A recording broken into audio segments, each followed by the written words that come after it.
એક જાહેરાત કરાવી. આવતીકાલે સવારે રાજમહેલનો દરવાજો નગરના તમામ લોકો માટે ખોલવામાં આવશે. મહેલમાં પ્રવેશીને લોકો જે વસ્તુ પર પોતાનો હાથ મૂકશે એ વસ્તુ એને ભેટ તરીકે આપી દેવામાં આવશે. લોકોએ આ જાહેરાત સાંભળી એટલે સવાર પડે એ પહેલા જ મહેલના દરવાજા સામે આવીને બેસી ગયા.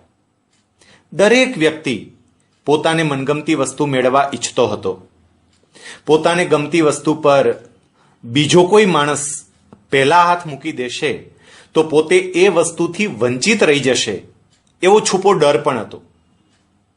સવારે દરવાજો ખોલતાની સાથે જ લોકોએ દોટ મૂકી. પોતાની પસંદગીની વસ્તુને પામવા માટે લોકો દોડાદોડી કરવા લાગ્યા. મનગમતી વસ્તુ મેળવવા માટે પરિવારના સભ્યો કે મિત્રોને પણ પછાડી દઈને લોકો પોતાની પ્રિય વસ્તુ સુધી પહોંચી રહ્યા હતા. રાજા સિંહાસન પર બેઠા બેઠા આ ખેલ જોઈ રહ્યા હતા અને હસી રહ્યા હતા. એક નાનું બાળક ધીમે ધીમે ચાલતા ચાલતા રાજા પાસે આવ્યું.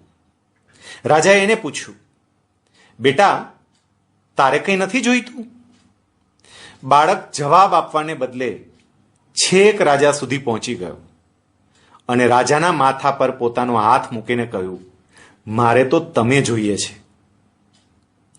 રાજાએ આનંદથી બાળકને તેડી લીધો અને કહ્યું, બેટા, શરત પ્રમાણે હું હવે તારો થયો અને એ સાથે મારું આખું રાજ્ય પણ હવેથી તારું થયું.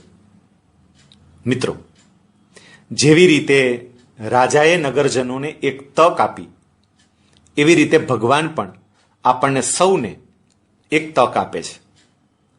નગરજનોએ રાજાને પસંદ કરવાને બદલે રાજાની વસ્તુઓને પસંદ કરી, એમ આપણે બધા પણ ભગવાનને પસંદ કરવાને બદલે ભગવાનની બનાવેલી વસ્તુને પસંદ કરીએ છીએ. પણ એ વિચારતા જ નથી કે એક વખત ભગવાનને આપણા કરી લઈએ તો એની બનાવેલી બધી વસ્તુ આપણી જ છે